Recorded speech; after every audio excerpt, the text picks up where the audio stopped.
Who knows what time it is? It's time for your daily devotional with Blog and Brandy and Redirected Energy, and I'm super excited to share with you this other way that I get my devotionals, and it's through the Holy Bible. So I actually read what's called a Life Application Study Bible, and I read the NIV, the New International Version. Everybody reads their own thing. What I really like about this Bible is it's more of like a teaching Bible, and so every chapter is different, but the pages in here, at the beginning of each section, it gives you kind of like a play-by-play of what was going on at that time, and it'll give you maps and just little graphs and different things, and so I really like that. And then also what I love about it is when you read the actual verse, then you can go down to the bottom and get the commentary for the verse. So that is how you would say like life application, like how to apply it to your life. And what I'll do when you think about like, okay, where do you even start reading in the Bible? Like what would you do if you were going to read a daily devotional? This is something somebody kind of taught me. Every time you read the Bible, you know you're going to get something different from it. But if you were just starting out, then try Proverbs. And what I like about Proverbs is there's 31. And so there's one for every day of the month. If you wanted to read it every month, go back and read like Proverbs 1 for day 1, Proverbs 2 for day 2, and so on and so on.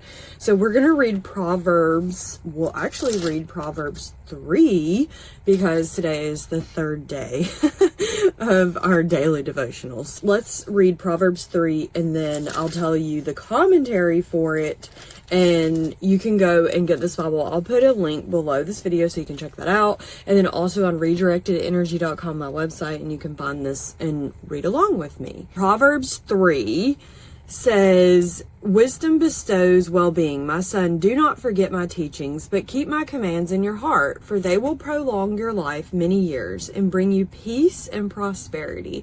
Let love and faithfulness never leave you. Bind them around your neck. Write them on the tablet of your heart. Then you will win favor and good name in the sight of God and man. Trust in the Lord with all your heart and lean not on your own understanding. In all your ways submit to him, and he will make your path straight. Do not be wise in your own eyes. Fear the Lord and shun evil. This will bring health to your body and nourishment to your bones.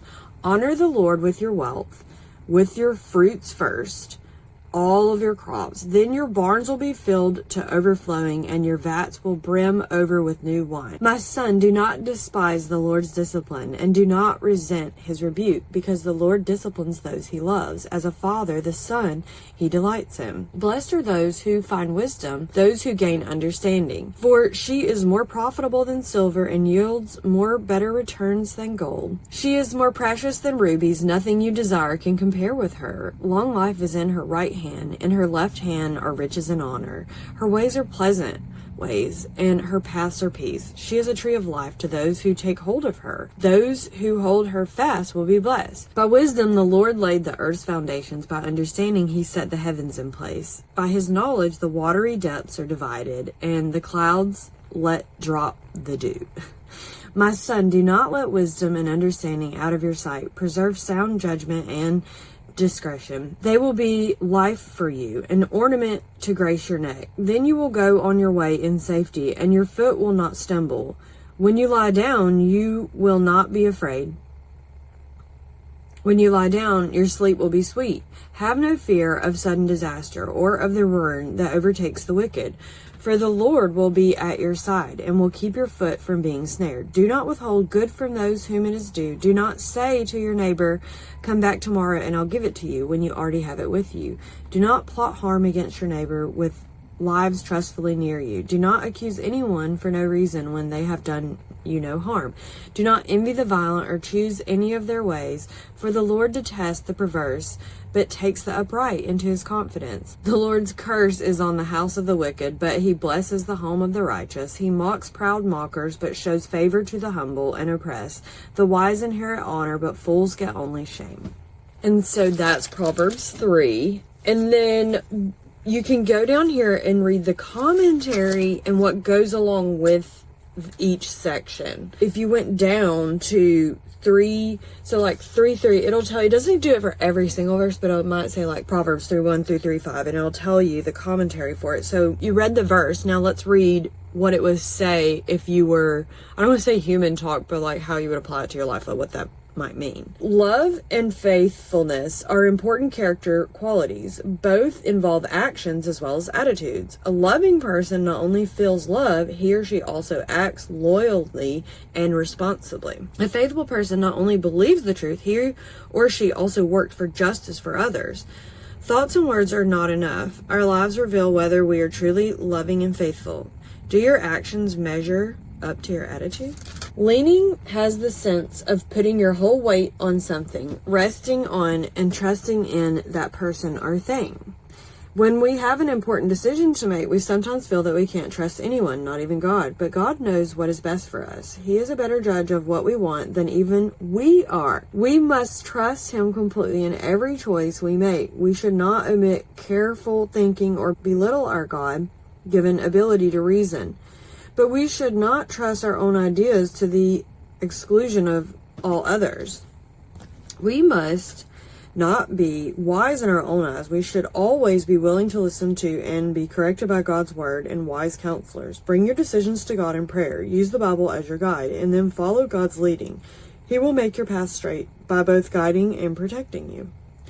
To receive God's guidance, said Solomon, we must acknowledge God in all our ways. This means turning every area of our life over to Him. About 1,000 years later, Jesus emphasized the same truth in Matthew 6:33. Look at your own values and priorities. What is important to you? In what areas have you acknowledged Him? What is His advice? In many areas of your life, you may acknowledge God, but it is the areas where you attempt to restrict and ignore His influence that will cause you grief. Make Him a vital part of everything you do. Then He will guide you because you will be working to accomplish His purpose. The fruits first refers to the practice of giving God's use to the first and best portion of the harvest. Deuteronomy 26:9-13. Many people give God their leftovers. If they can afford to donate anything, they do so. These people may be sincere and contribute willingly, but their attitude is backward.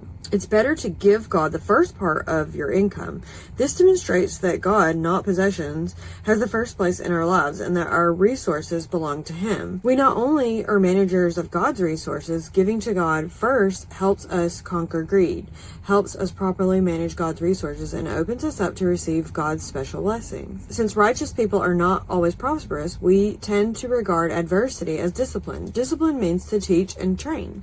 Discipline sounds negative to many people because some disciplinarians are not loving. God, however, is the source of all love. He does not punish us because He enjoys inflicting pain on us, but because He is deeply concerned about our development. He knows that in order to become morally strong and good, we must learn the difference between right and wrong. His loving discipline enables us to do that. It's difficult to know when God has been disciplining us until we look back on the situation later. Not every calamity comes directly from God, of course, but if we rebel against God and refuse to repent when God has identified some sin in our lives, He may use guilt, crisis, or bad experiences to bring us back to Him. Sometimes, however, difficulty comes even when we have no flagrant sin. Then our response should be patience, integrity, and confidence that God will show us what to do. Proverbs contains many strong statements about the benefits of wisdom, including long life, wealth, honor, and peace. If you aren't experiencing them, does this mean that you are short on wisdom? Not necessarily. Instead of guarantees, these statements are generally principles. In a perfect world, wise behavior would always lead to these benefits. Even in our troubled world, living wisely usually results in obvious blessings, but not always. Sometimes sin intervenes, and some blessings must be delayed until Jesus returns to establish His eternal kingdom. This is why we must live by faith, not by sight.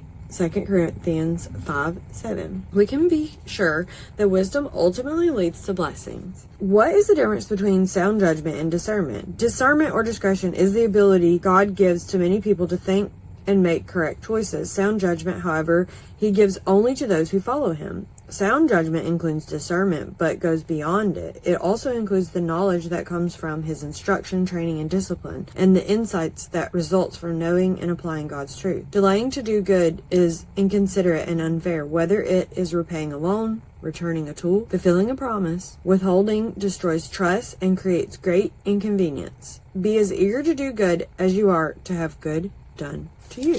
And that is the end of Proverbs 3 and this little daily devotional and Bible lesson for you. That's really what I would do to read my Bible and go on about my day. And I know this might be a little bit more of a deep dive than some of the daily devotionals that you might do like a little quick read. This is a little bit of a deeper dive. Maybe it's something that you do later in your day or at night or on Sunday. But this is honestly the Bible that I use, and there's so many teachings and lessons in here. And maybe if you do go through it, what I would say is maybe you don't have to read the whole chapter and then read the lesson. You can like read part of the chapter, read whatever goes with it. And that's sometimes what I do. Like I'll read 5 little verses and then go down here and see what those 5 little verses mean. Or if I don't really understand it, I'll go down and see how it applies to my life. So there are thousands, maybe millions of lessons in this Bible, but this is your guiding book, your guiding grace, your gift from God, and how you can walk with God every day. If you like these daily devotionals, please be sure to hit the like button below, subscribe to my channel, and tap that little bell icon so you're notified each and every time I publish another one. And I'm Blogging Brandy. If we haven't officially met, you can pick up this Bible and all the things that I mentioned below this video, as well as on my website, redirectedenergy.com. I love you. I'll see you in the next video.